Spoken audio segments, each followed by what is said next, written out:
So now somebody's got to be brave enough. Unless Mrs. Spacely Trellis from North Wales has already sent in a question earlier. Yes, John. A question about the news, so in terms of reading it or watching it or listening Sorry, the news. Yeah, so just if you're a Dharma practitioner, or maybe not, maybe more generally, just is there a point where you can intuit where it's becoming too much, becoming too obsessed with it, or maybe there's the opposite, like ignoring it? I'm not sure if there's a good balance, like how you can intuit. Well, I mean, we live in an interdependent world, so we cannot, as it were, build a wall around ourselves and exclude the external world entirely. But I think that we really, from a Dharma point of view, and I think a good general human point of view, it's important to always examine our mind and our heart and to see what effects certain environments and certain conditions have upon them. And if our aspirations are to actually live a good life, and what's integral to a good life is to benefit others. To benefit others, we need to have a very positive and healthy but wise and kind state of mind. So in short, then, we should examine what effect is absorbing the news having upon us. So if we see that it's increasing our kind of anger and hatred and disgust, this is not really going to help us very much benefit other beings. So I think that given that the media, it would seem, really have to addict us to their product. They have something to sell after all, whether it's power or just financial reward. We should be very careful in our way of relating to the media and watch for this kind of effect. So really, I can't say whether somebody should watch the news or not, or how much they should watch, because really very much varies. But if one is trying to practice the Dharma, first thing is also what effect is this having on my mind and my capacity to help others. And as I say, if it's generating a lot of hatred and disgust and aggression in us, it's not a good starting place to do anything beneficial for others. And anyway, if we another question to ask is, what could I be better employed doing than consuming the news? If one wants to develop, for instance, the kind of regular daily practice and study, that already requires that we dedicate a certain amount of time to that, and that means that we have less time to be kind of absorbed into the constant reaction to the news. So I think it's something like that. Principal thing is we should examine what effect it's having on our mind and our capacity for kindness and positive action towards others. Yes. I'll go with Peter.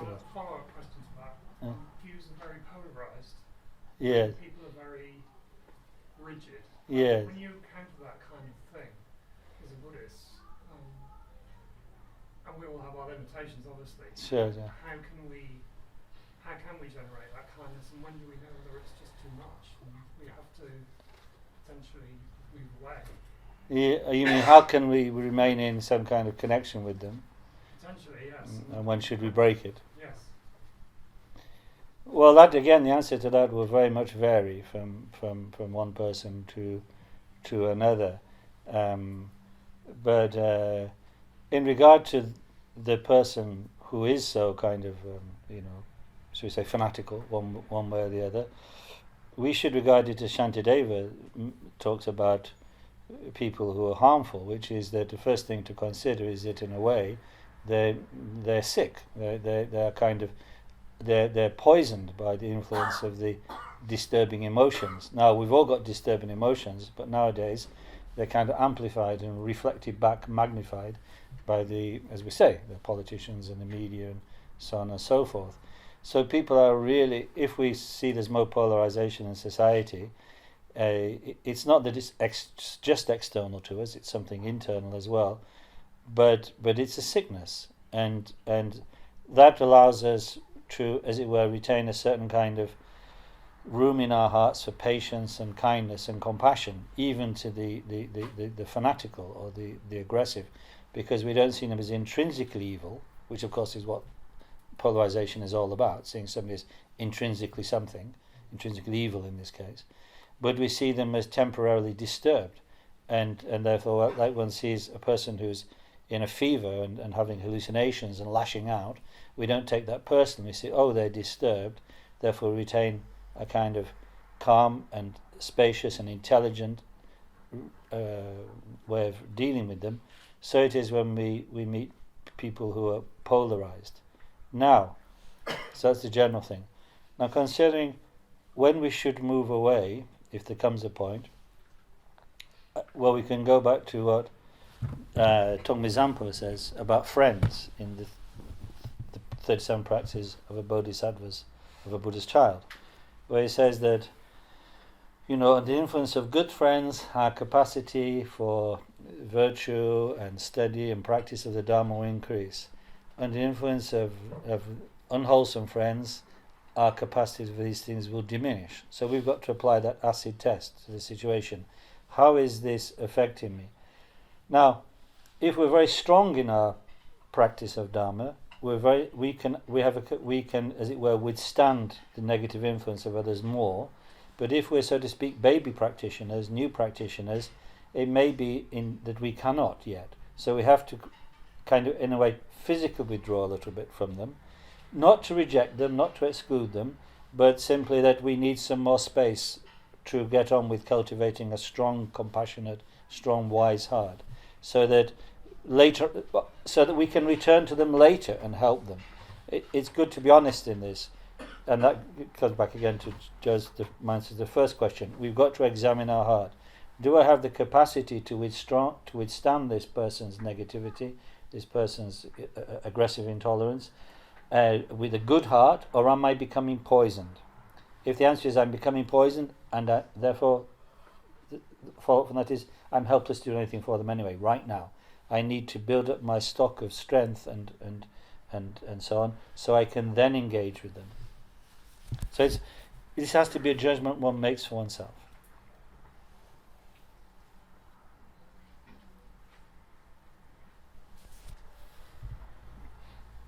Yes. What's the Buddhist view on organ donation? It's quite complex, actually. In fact, it's one of those rare issues in which one might decide one way or the other, and it would still be in keeping with the Buddha's teachings. I'll explain. The idea to give is wonderful, and even with regard to one's body, which is so much the focus of one's obsession and clinging, to feel that I can do something with this for others rather than just for my own pleasure or security, is really good. It's really very positive. It's a virtuous intention. So that's good. But then one might say, well, why not give it immediately now? Why not just, kill oneself and let it be used? Well, suicide from a Dharma point of view is not a wholesome attitude, because that would more likely be based on hatred and disgust for one's body, and not really the ethical imperative to help others. But anyway, at the time of death, one might say it's very good to donate one's organs, because they can, help others to go on. They can preserve the life of somebody whose life is failing in another way. So that's entirely virtuous, as long as it's not based upon, as I say, self-hatred or self-disgust. It's based on the idea that I can help others. It's virtuous intention, and therefore virtuous action. But there's another side, not that cancels that out, but which must be held, this awareness must be held at the same time, which is that if we are Dharma practitioners, for us, if we establish that practice during our life, we may well not have completely fulfilled that practice. 999 times out of 1,000, or less maybe, that's the case. But death, the process of death creates a space in which we can, the processes of transformation we've started during our life through meditation practice can be made much stronger, can even sometimes come to fulfillment at the time of death. So death for the Dharma practitioner is a great opportunity to take their meditation further, perhaps even, as I say, to complete fulfillment. But for that then, the process of dying must be relatively undisturbed and unagitated if we're to be able to, as it were, see it connected with our previous path of meditation. Now, actually when we examine how organ donation is done, it seems it's not the same as, for instance, saying, I want my body to be taken to the Battersea home for dogs and eaten by dogs, which is a wonderful idea, by the way, because one's mind has left one's body and the dogs are hungry, and it's a wonderful thing. Something like that is fantastic to do. Organ donation is more complex because it appears, though I'm not a medical practitioner, that often the organs are extracted when, from a Buddhist point of view, the process of death has not been completed. So the medical practitioners are looking, understandably, for very fresh and viable organs for transplantation. So the criteria they use to say this person is dead and therefore the organ's transplanted, we would not really agree with. Because for us, unless a person dies in a sudden accident, when their mind just leaves the body immediately, there seems to be a little period after death in which the internal processes of dying are not yet completed. There's no outer breath happening, and there may be no electronic pulses registering from the brain or whatever, but the mind may not have left the body. That time is, for meditators, a very, very powerful time, very great opportunity for them to fulfill their meditative experience. Now, if the person is a Mahayana practitioner, for them their meditation, the whole practice of Dharma, is dedicated to achieving the best of all beings by being a Buddha. So they have compassion, they have this extraordinary compassion animating them to take the path of death as the way to fulfill their aspirations, to become a Buddha, a source of limitless benefit for others. So that is a strong compassionate motivation to die in this way, in this meditative way. But as I say, if your body is being invaded while you're in that state, that process, if your body is being invaded by the medical practitioners to extract organs, it's likely to be extremely, extremely disturbing and actually short-circuit the whole process, thus rendering it impossible to take death as a path of meditation. So now you see that we have two alternatives, both of which can be engaged in with a good heart, a virtuous mind. One, to give your organs for others. One, not to give your organs for others, but use the path of death in order to fulfill your meditation practice. Which should you take? It's up to you. I think this is therefore really one of those cases where both ways can be seen as a good intention and a good act.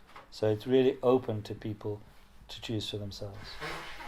Obviously, Buddha did not talk about this. When I say there are many most ethical issues, even ones that people appear to find troublesome, Buddha talked about. But this, for obvious reasons, he did not. So we have to use, as Buddha advises, our reasoning to understand the processes, and then we can come to a choice ourselves, I would say. Yes. What would you recommend people practice when they're donating blood? Oh, I think the practice, any compassionate practice would be good. For instance, they could take it as a kind of the positive aspect of lojong, which is giving away one's virtue and stock of happiness to others. One could see it like that as a lojong related practice. That would be good. But if they're Vajrayana practitioners, they could also see it as in some way blessed by Sanjimen, the medicine Buddha, because they're participating in the healing of others.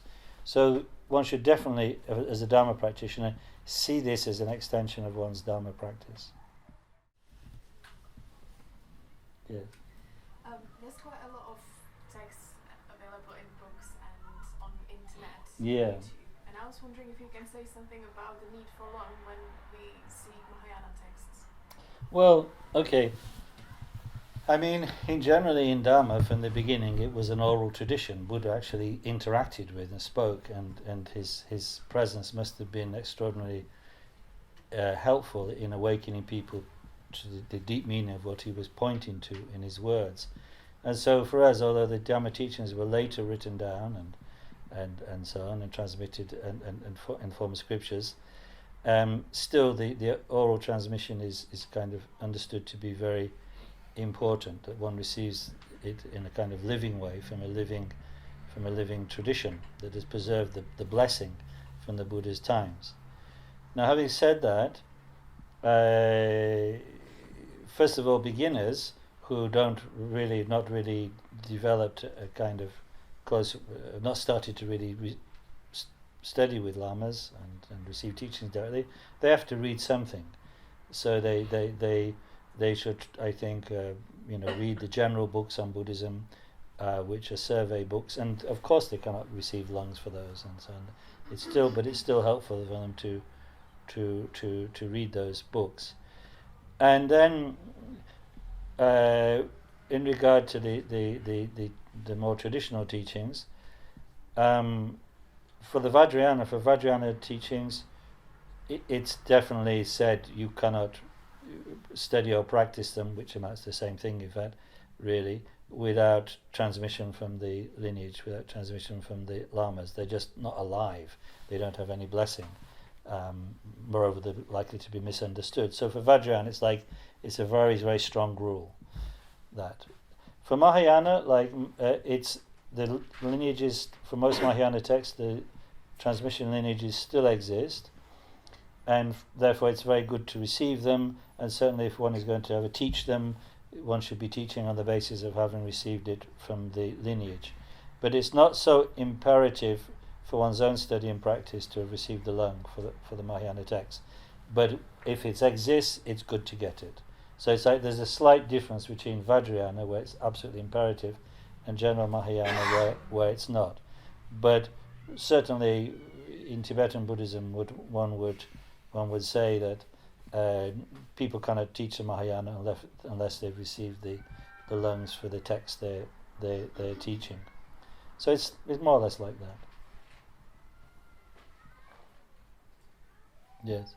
Can you explain the interaction between Tibetan astrology and Tibetan Buddhism, please? Not much, because I never studied astrology. I mean, but Kamasina Rinpoche really was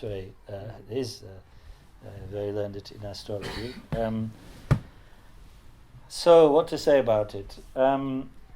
Well, I suppose the top answer is to say you don't need to know Tibetan astrology to practice the path effectively, to practice Vajrayana effectively. It's not necessary. And even in Tibet, most of the applications of astrology were not, of course, for the path to enlightenment, but just to seeing what are auspicious days to do certain actions. But what's the principle underlying it? The principle underlying it is interdependence, the interconnection of all things, so that, of course, this is a central principle in Dharma, that our life, our experience, our actions are all part of an intermeshed network of phenomena, so that one's own ability to do something is very much dependent upon the conditions that surround it. And astrology is, in a way, looking into those connections in a much bigger way than just the mere seemingly immediate environment. So the principle that underlies astrology can certainly be harmonized with Dharma. It can certainly be seen as not contradictory to Dharma. So one might say that. I think to say why astrology would be okay from a Dharma point of view, would not be negative from a Dharma point of view, and why some lamas do study this and can make such calculations and divinations. Now, in the Vajrayana, there's one of the great tantras, one of the major tantric cycles, is the tantric cycle of Kala Chakra, the Wheel of Time Tantra. And that does have a lot of teachings on astrology. Such teachings are not found in the other tantras, which are equally important, But the Kala Chakra's, one of its kind of special features is it has this very detailed teaching on astrology, on the connection of outer phenomena such as the planets and the and so on, with the energies within the humans, within the human body. So that is where if somebody is really very seeking to find like the profound Buddhist teachings on astrology, then they would need to receive the Kala Chakra Tantra teachings. In regards to climate change and environmental Yes. destruction, Yes. which is already causing Yes. suffering to so many beings Yes. on such a large scale and just accelerating so Yes. much, how can we, in terms of view and also activity, deal with that fear and just with that hole that brings that? Well, I'm not a scientist, so I cannot say anything about climate change. But I think, anyway, basically, most important thing for making a contribution is to start with our own inner climate change, as Isolas Karmapa says. And our whole inner climate change is the way in which we are kind of heated up all the time by our desires, cooled down too much by our hatred, and so on and so forth. So we have to look inside at our heart and get that climate regulated. And when we're inner regulating that way, then we'll bring kindness to the world, and then that kindness to other beings will result in them being kind to animals, and then through being kind to animals, they'll seek to preserve the best environment possible. So I think this is from a Buddhist point of view, the best thing certainly I can say, because I don't know anything more than this. That's where I'd begin, inner climate change. I'm just borrowing that catchy slogan from Karmapa.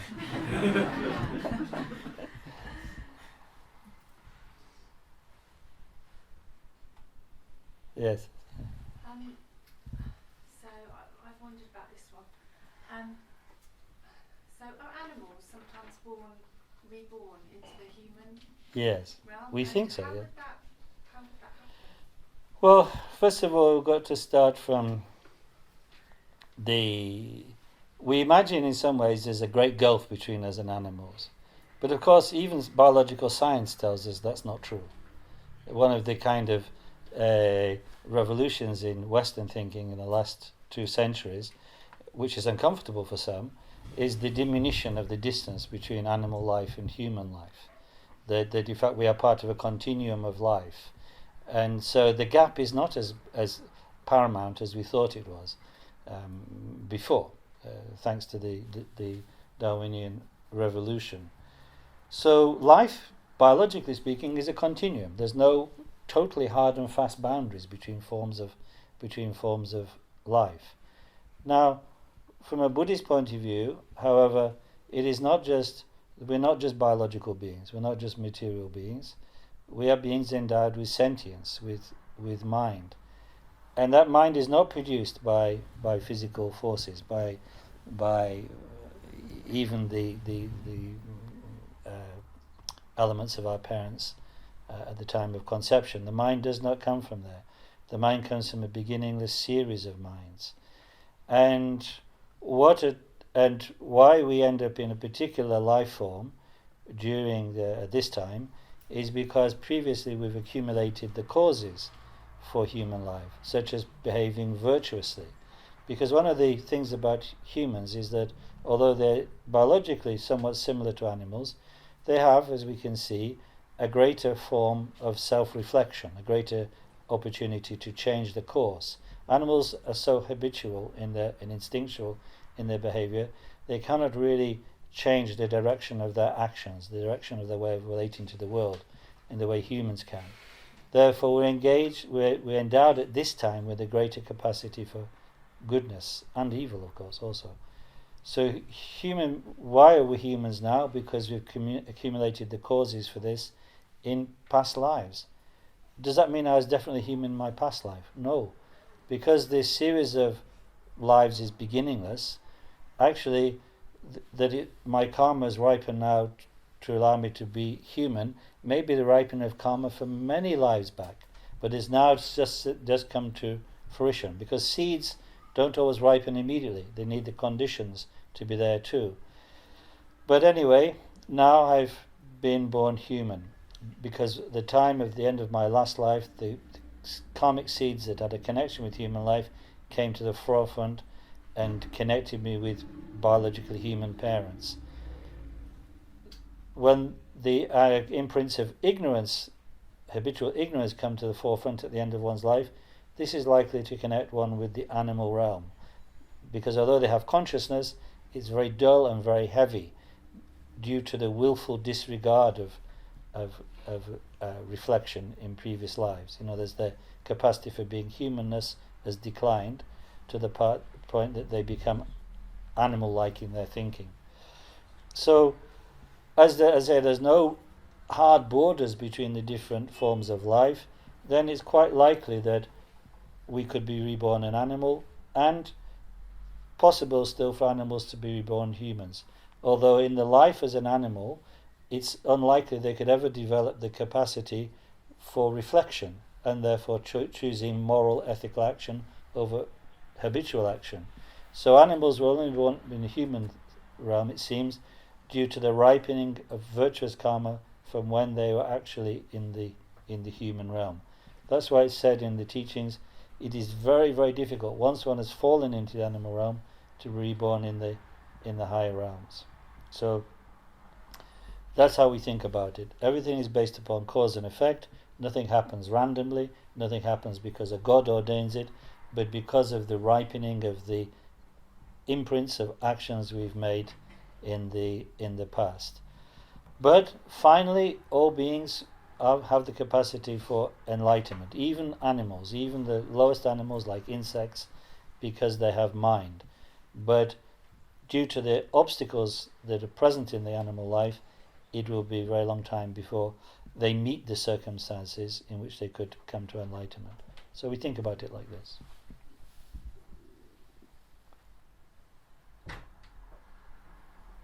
Lama, Mm-hmm. I was thinking back to when I started practicing and how it I've still got in terms of impatience. Yeah. And just the importance of taking the long view Yes. in Dharma practice, and I wonder, Lama, if you could maybe talk a bit about taking the long view and how to almost remain confident whilst taking the long view in our practice. Well, I think that there's a balance to be achieved, I think, which is that if one thinks what inspired one to connect with Dharma, mostly speaking, for us, because coming to Buddhism, not born into it, what inspired us was something that seemed like an overwhelming truth, that actually the Buddhist teachings point to something which is absolutely true about the world. We could put that in positive terms as I have Buddha nature, that my mind is fundamentally pure, my mind is fundamentally possesses the qualities of wisdom and compassion, and something one hears in the Dharma alerts one to that. It doesn't mean one becomes an enlightened person at that time, but just there's this feeling, that this glimpse of this kind of profound reality, which has always been the case. Often when people encounter Dharma, they have this feeling, something like, I always knew this, but I didn't quite express it in this way. I've always felt this underneath, but I've never articulated it. And I think that's because something in the Dharma connects them with, yes, the profound nature of reality. And that's the beginning, for many people, of their journey in the Dharma. But we were saying Buddhist terms, yes, that is the Buddha nature, pure from the very beginning, and the beginningless beginning. It's always been your nature, it's always been the nature of your mind.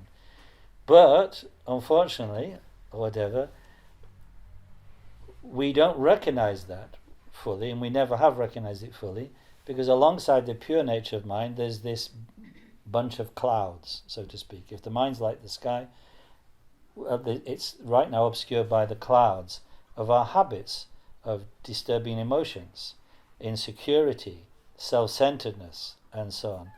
So our real fundamental nature is what we glimpsed when we made a serious connection with Dharma, but we've then got the work of removing those clouds, which effectively prevent us from experiencing and acting from our Buddha nature mind. And that's going to take a long time. Why? It seems unfair it should take such a long time. If fundamentally my nature is pure, shouldn't I be able to just access that and be in it and be enlightened and all this samsara business would stop?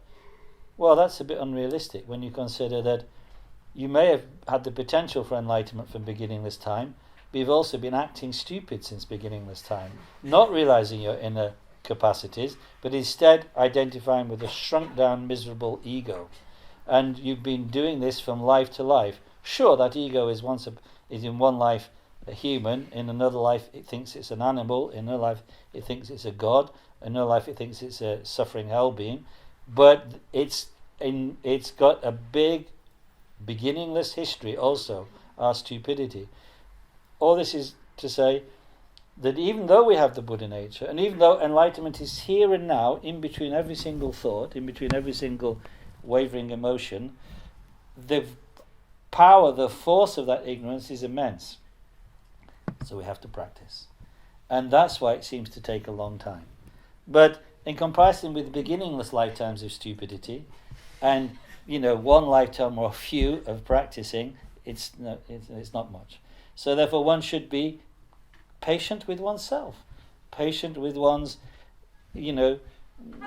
constant kind of, as it were, getting it wrong, constantly wandering to here, wandering to there, because we've got this vast volume behind us, this vast pressure of negative habits. Because if we get angry with with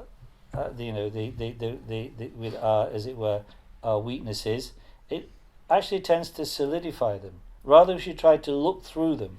When we notice that we've gone this way or gone that way, we've given in to self-indulgence, we've become angry, we've become impatient, we should look right into it and see that it's a habit, but there's nothing behind it. There's no reality to it, because it's based upon a misidentification. When I'm angry, it's because I identify not with my true mind, my boundless mind, my skylight mind, but with a small, shriveled little insecure ego. That's not me, but which I'm used to imagining is me. So the ignorance, the irritation I feel is like based upon I'm standing in the wrong place. I'm identifying with the wrong thing. Instead of identifying with the spaciousness, which is my real nature, I identify, as I say, with this kind of this insecure little identity, and that is the cause of my anger. It's a fiction. It's a mistake. I'm only feeling angry because I'm misreading the world. I'm misreading my relationship to the world. And so that is how we don't take our failings too seriously and then think, oh, I'll never get there. We will, but slowly, gently is the way we have to proceed and practice. And as I say, it may take a few lifetimes, but with this attitude we'll start to, even though it may take a few lifetimes to fully remove the clouds that surround our Buddha nature mind, we'll still start to feel happy and relaxed even in this life. As the great master Zapat Rinpoche says, like when you hear the profound Vajrayana teachings, then even if you do not achieve Buddhahood in this life, you go from happiness to happiness in this life and the next until Buddhahood.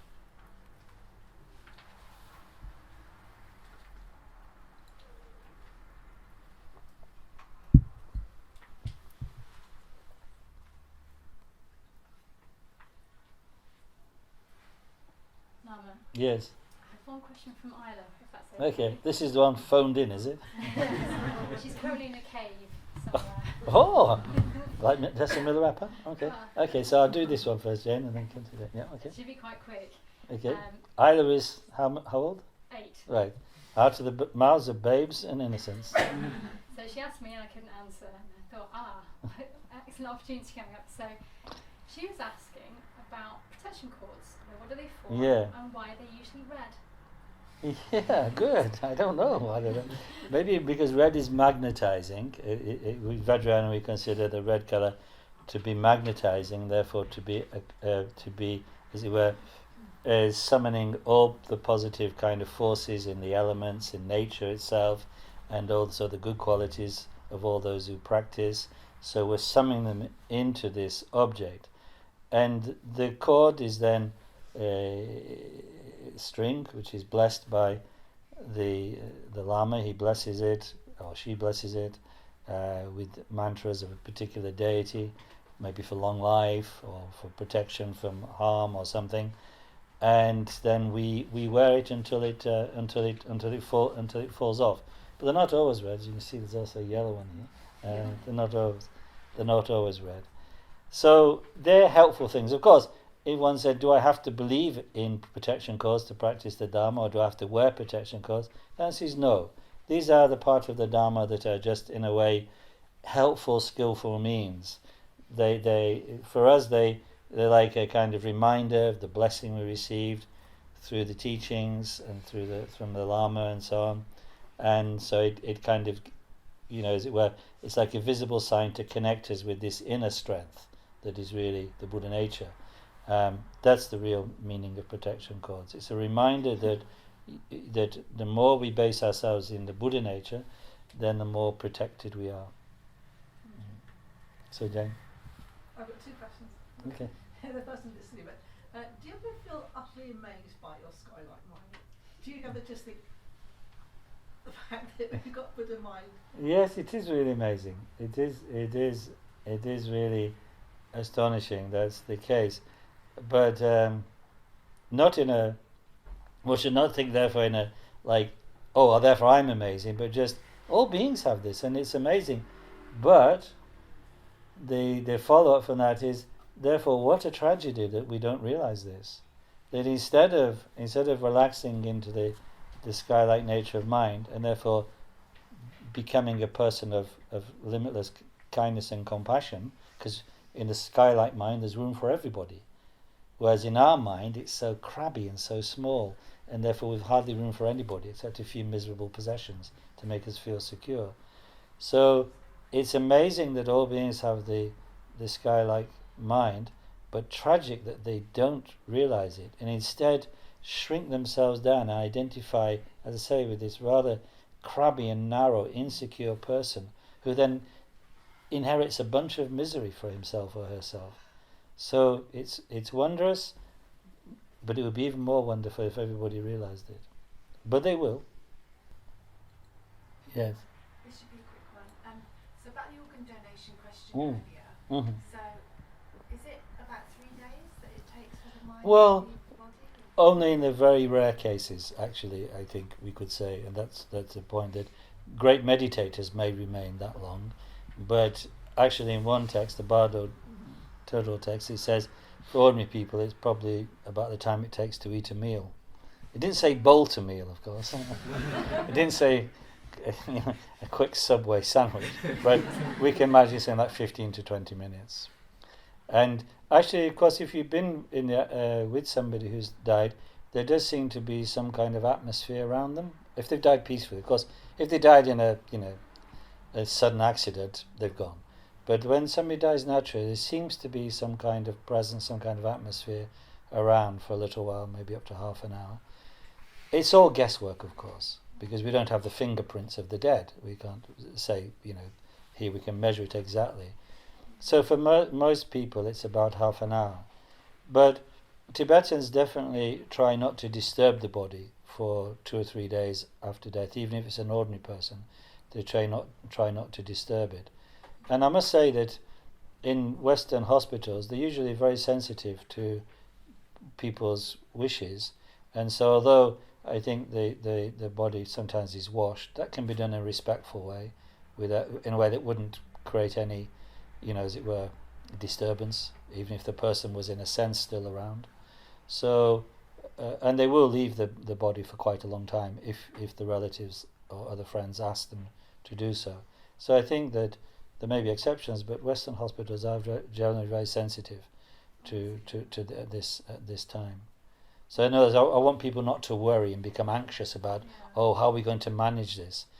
And same for the person who's passing away themselves. Although there are many teachings about how to die properly, one doesn't have to manage the death. One doesn't have to be in control. One become, am I meditating right at this time? You don't need those anxieties.